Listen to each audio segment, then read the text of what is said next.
Thank you so much for taking the time. We have a few attendees that are expected to join, but I understand it's the middle of the day for most people. So chances are they're going to be rewatching this as a webinar that we'll be sharing with them over email on YouTube. But the point of this call, Barry, is really just for our audience to get to know you, get to know your firm. I've actually got quite a few friends who are in the industry that want to do their own self-storage deals. So I think this would be a fantastic platform to talk about, our deal in El Paso, Texas that we're currently doing. But at the same time, hopefully it'll generate some new business and some new attention into just your firm as three partners. That's really the whole point of this conversation. Yeah, well, certainly. Thanks for having me on. I'm happy to share, the knowledge and my thoughts that I might have here for you. So, where would you like to start? Yeah, Barry, let's start by talking about, yourself, your experience, what led you into creating S3 Partners, and also just overall, who is Barry Sherman? All right. Well, I appreciate that. I reside out of Colorado between Denver and Steamboat Springs. And, how did I get into self-storage? Years ago, as a younger man, I went out and educated myself in architecture and ultimately became licensed as an architect and practiced in a smaller firm in lower downtown Denver doing a lot of historic preservation. In the early 90s, I had a client come to me who was doing something called self-storage and looked for a designer to help him expand a facility, which I did. And the short story is from 92 up until about 97, I started designing various self-storage projects from single story to multi-story climate control. Started engaging myself into the national associations between the ISS, the SSA, and then ultimately into this date, I've had the pleasure of sitting on the Colorado State Storage Board as a board member for a little over 12 years now.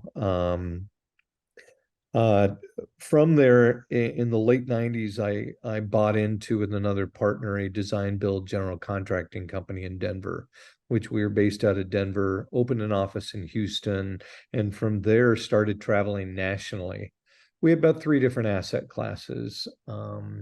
Martin, we did a lot of aviation hangars, we did retail, industrial, and we grew a portfolio in self-storage. And so over those years, it was learning the business and the business model kind of soup to nuts, from understanding early site diligence, site selection, and feasibility, all the way through the financial modeling up to the point where we're doing entitlement works through the jurisdictions. And then ultimately into the details of the design and engineering of the facilities. From there, we helped our clients construct and then ideally turn the facilities over to third-party managers at that time. I ran and owned that company for a little over 2 decades until about a decade ago, I sold it and decided to be basically 100% focused with the beginnings of S3 Partners in self-storage. And so we started out basically with and we have today a pretty diversified national footprint. We have offices out of Denver. I've got a colleague out of North Carolina. So we office on both coasts, basically, and we can touch about every state in the union. We're also working on some aspects of storage in Puerto Rico today and have certainly touched Canada. Our goal at S3 was to take aspects of what we've learned, continue to surround ourselves with basically the top tier of vendors in the industry that also can assist with the entire development process, and bring those all together into one single platform. So today on the front end, we come to the table with relationships to be able to handle feasibility studies. We start and assist on the underwriting. We help diagnose and in the review of site selection. and then take those into early stages of early zoning and diligence review, Martin. Got it. No, Bear, thank you for sharing that background. I understand obviously you're because of all the projects that you guys have, and also all the projects you're involved with, you're quite a busy man. How do you spend your days usually? Is it, mostly for F3? How are you spending your days just on average? Yeah, the majority of it is for S3. I'm finding the balance in life, right, between family, friends, and work. Although what I've found in the passion of what we do in storage is certainly, I do it because I enjoy it. I do it because it's been a great source of opportunity for us. I've got a lean and mean team.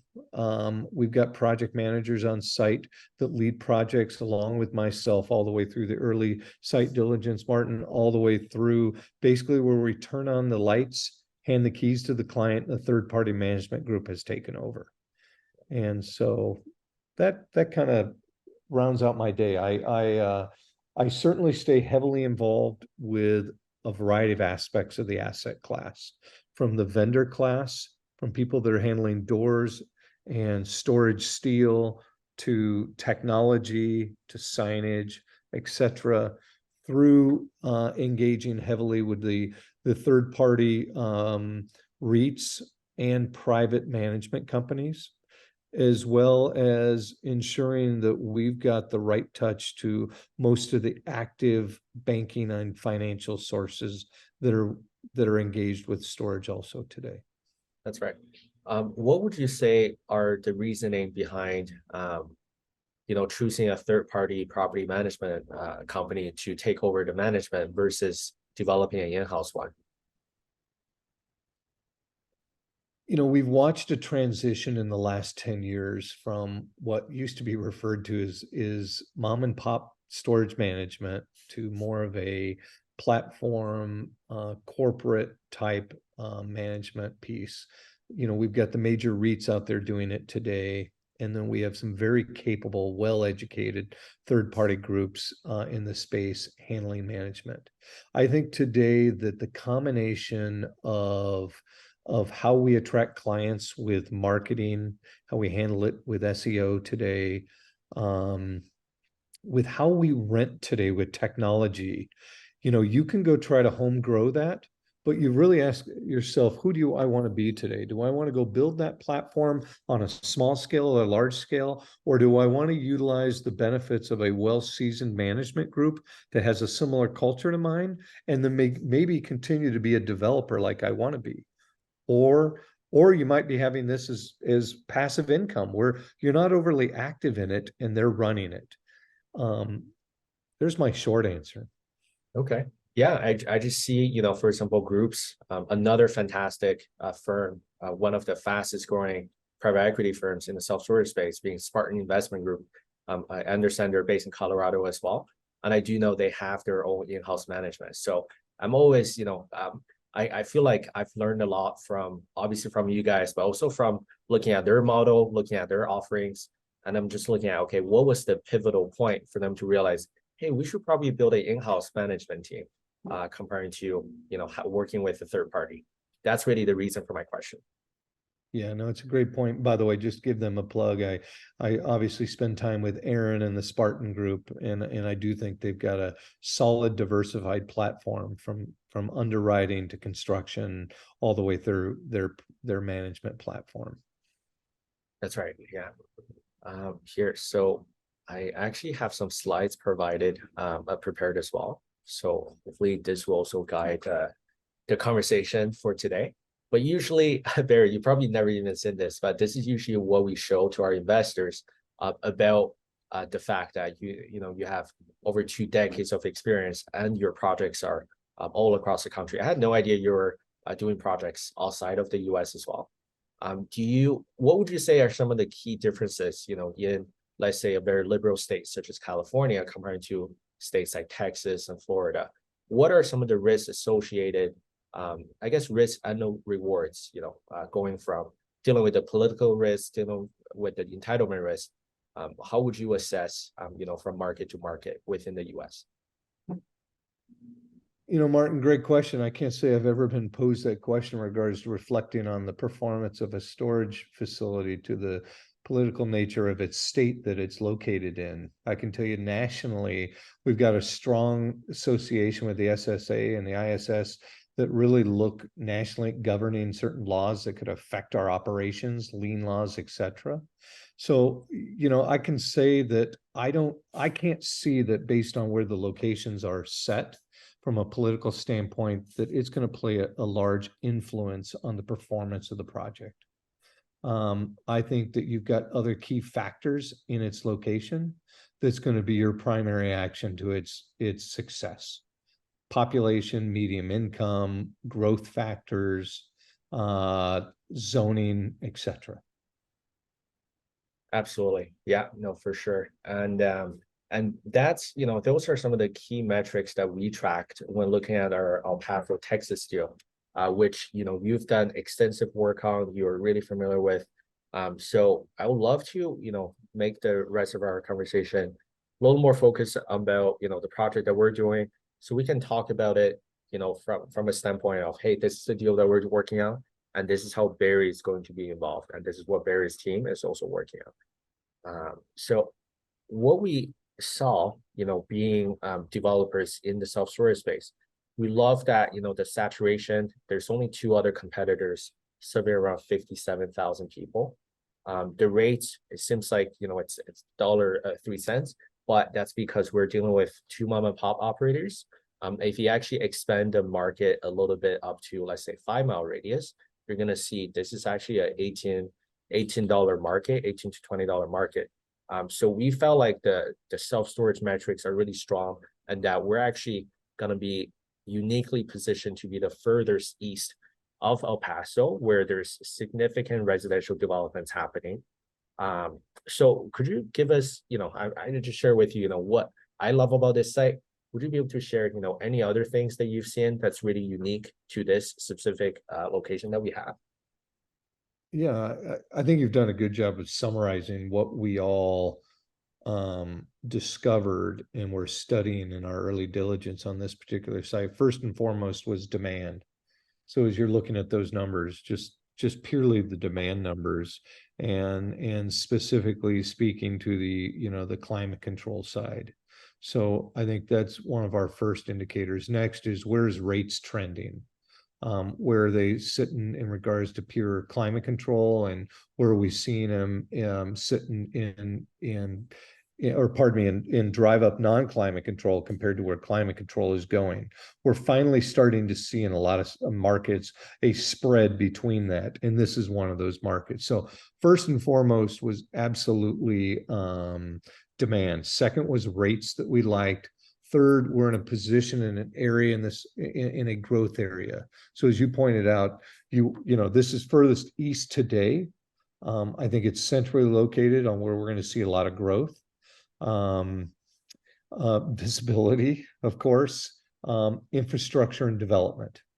So all those pieces went into, our particular underwriting that we assisted you with to date, and has really pushed us forth to saying, this falls in the rails of being a good location. That's right. We also took a deeper dive with the help of your team, as well as Stephen Ross, a cutting edge feasibility study. And we found out, the two competitors, they're both sitting at 98 to 99% occupancy. So that means that if you and I would live in this 3-mile radius from the site, we can't even find a self-storage unit right now. They're pretty much fully booked. And Pebble Hills specifically, they're doing so well that they're actually building an expansion of 12,000 square foot of self-storage. So all of that shows a really healthy demand in the market.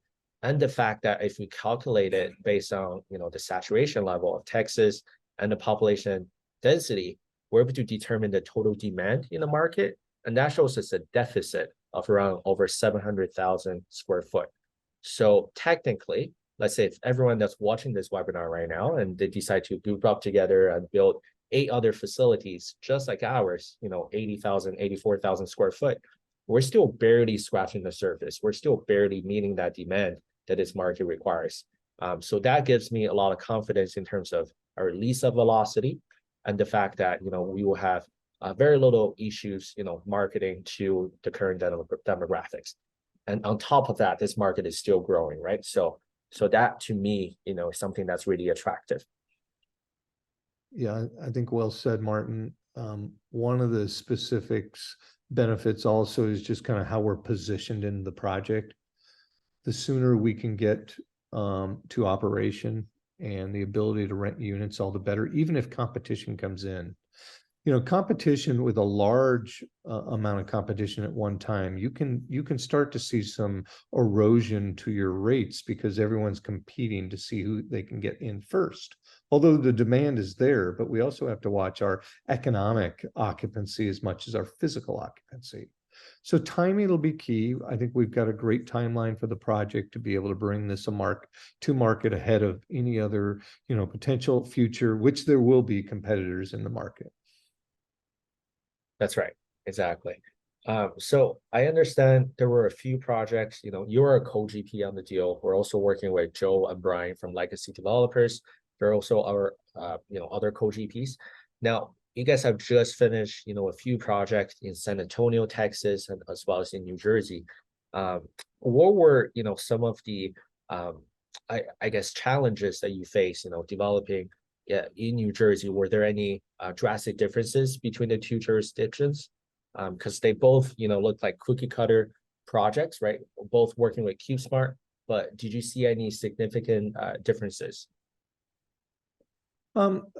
They had some of their own unique challenges, just based on their site, the jurisdiction, etc. I think today, from a national standpoint, the things that we're keeping our eyes on, and in the last 12 months, it is, I'll say, simmered down a bit, but we're looking at, of course, costs of construction today, which I can tell you we're in a market at the moment that we've seen a flattening of any large escalation of construction costs today. So the timing is really fits well for this project. Commodities and their availability remain some challenges today. I can tell you the day we start a project, we ordered the elevator day 2, we ordered the electrical gear day 3. These things have long procurement and delivery times. So we've got to have a team with our GC who's very aggressive on ensuring that we've got materials on site that can fit into our overall development schedule, Martin. Got it. And that obviously will apply to nationwide. It's not just a regional specific challenge. Correct. Got it. Okay, so regarding the construction budget that you have put together as well, would you be able to just walk us through, on the high level, some of the different components? Because it's for someone that's maybe never seen a self-storage deal before, they would like to understand what is usually, the process from A to Z. If you're able to spend some time and walk us through it, I think that will give our audience a lot of clarity on how a self-storage project even looks like. Yeah. So at an early stage, we're developing a budget of what you see here is really an early concept budget. We're taking our preliminary site plans and we're injecting and looking at various components here. You can see on the summary page, we've got on this particular project, we have the land cost included. And then we have areas broken down below that are further detailed on the sheets that follow. We've got site due diligence and marketing.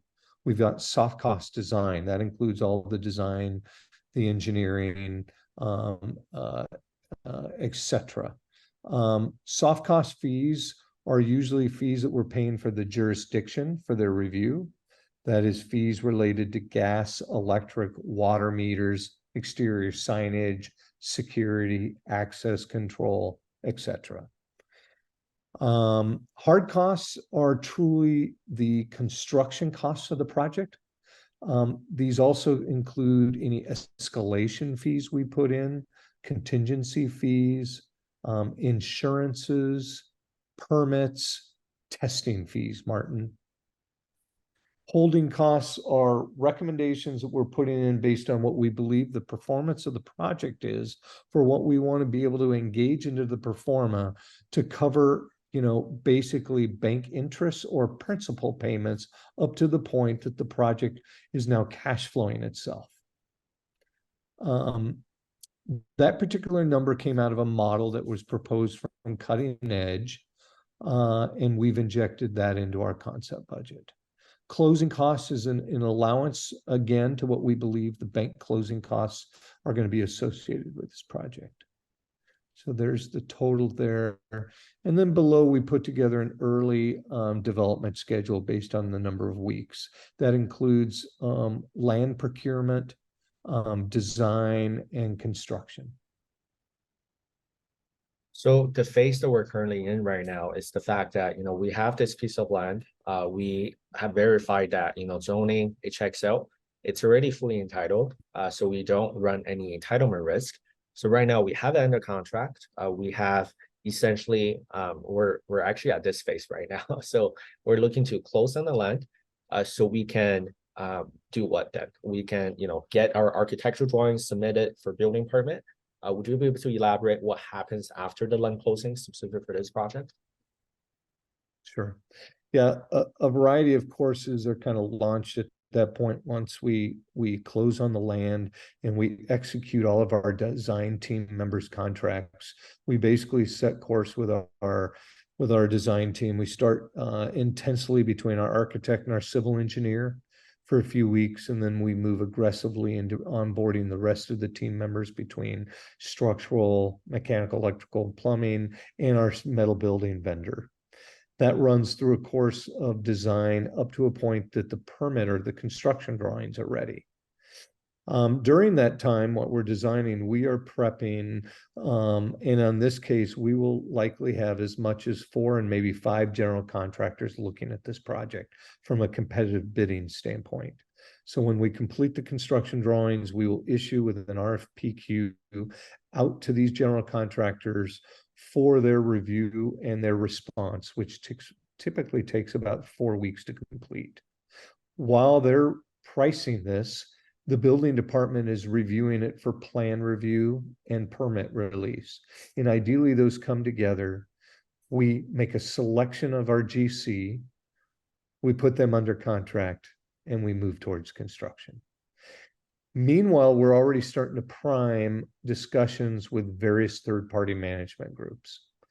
We've been speaking specifically on this one to CubeSmart, but I think that as we've spoken, a selection is not made yet, and we have a very open mind to ensure the project has the right third-party management group on board. That's right. And a lot of our investors were actually, asking about the site plan. What went into, the reasoning for, I understand that was part of the feasibility study, but, the unit mix and also how we divide up, where to place the units. What was the reasoning behind, or what's the process looking like when it comes to the site plan, the unit mix, what percentage of temperature control, what percentage should be used for drive up? Sure. Well, that engages our third-party consultant, and I can just speak to it without him being here. But, first and foremost, we're looking at our land basis to understand what we can build on this site. We have to take into account utilities, access, circulation, any drainage, detention pond, easements. So with that, we at least start to get an idea of how much we can get on this particular site. Can we make this all single story, or do we need to go vertical?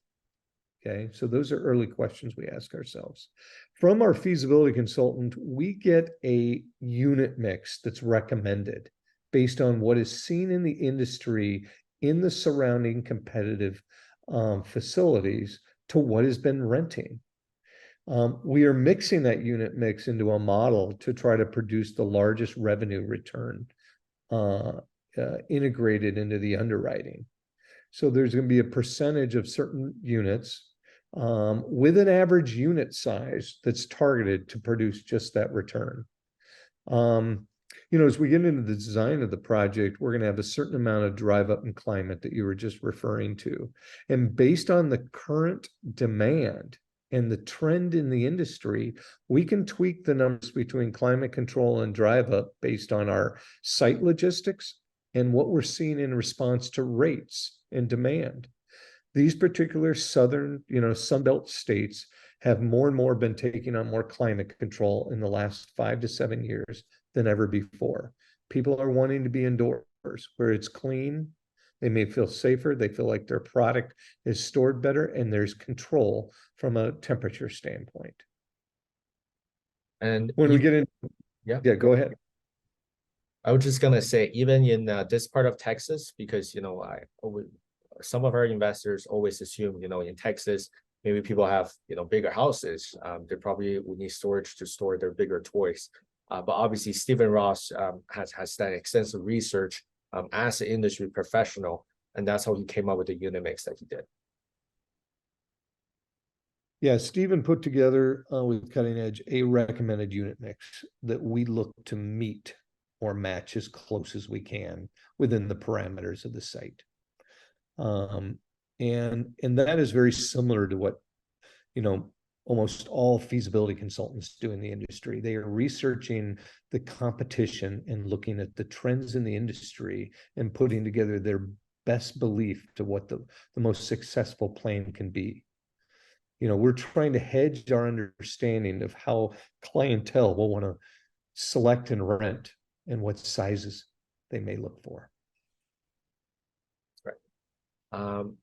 On the so once we have this property fully stabilized, this is usually what I like to show to our investors, is the fact that because we're uniquely positioned ourselves as Class A self-storage facilities, while being a mom and pop run, or at least we aspire to be a mid-sized operator, we are in a really good position to be acquired by these bigger REITs, family offices, or simply self-storage private equity groups. They're looking for market consolidation. They're looking for more market shares. And we also saw that being the case for the past 20 years, the fact that the private investors are the ones who are selling off their portfolio and their properties to these bigger institutional players in the industry. We saw that Life Storage, being a REIT, being bought out by Extra Space. Public Storage is out here buying portfolios after portfolios.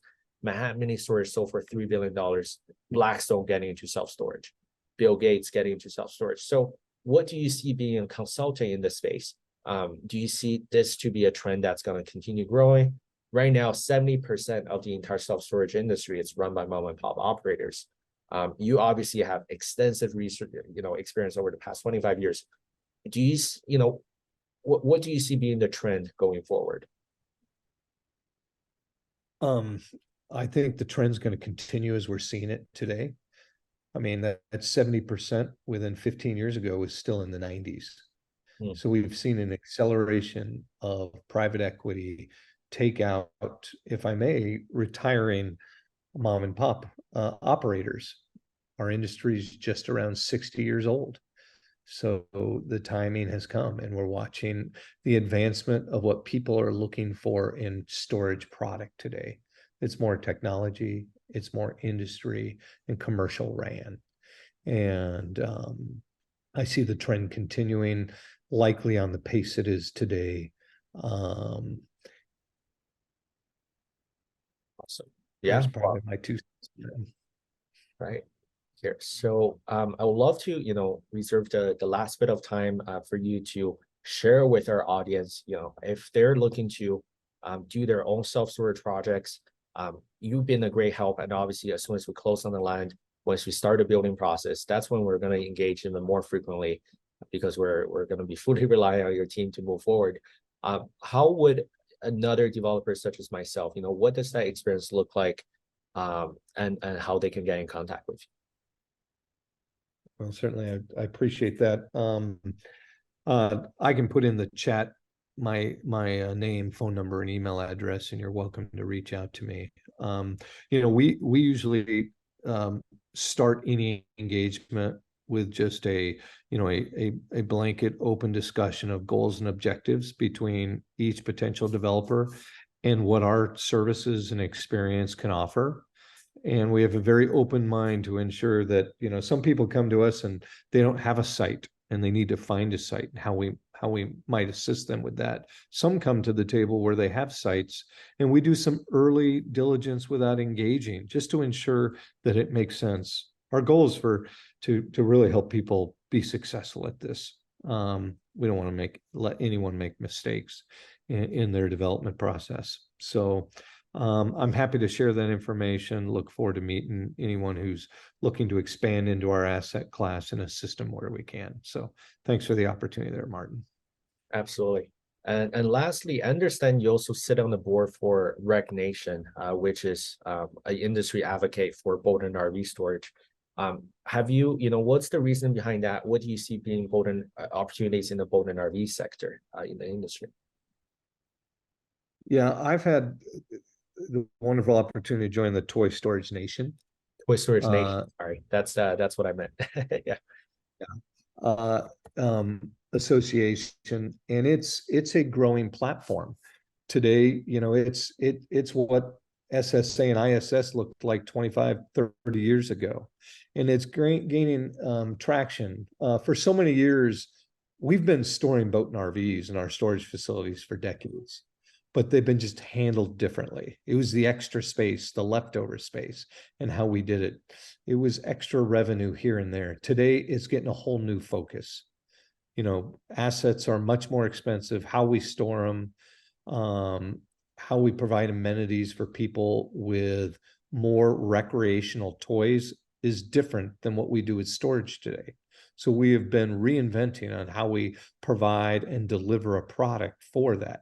Enclosed canopy cover, opened, what kind of additional storage ends up on those facilities for razors, ski-doos, four-wheelers. So it's been a nice blending for us and our team. We use a very similar process on how we help people bring self-storage facilities to the platform, or how they may look at boat and RV today. So happy to discuss either integrated, interlaced asset with anyone that might want to knock on our door. So thank you for that. Perfect. Awesome, Barry. Thank you so much for your time. And it's been a pleasure talking to you. I'm sure our audience will have a lot of value from watching this call. And I will be sure to post your contact information in the description when we post this video too. Yeah, that'd be great. All right. Thanks, everyone. Martin, thank you. Pleasure. Looking forward to being successful here.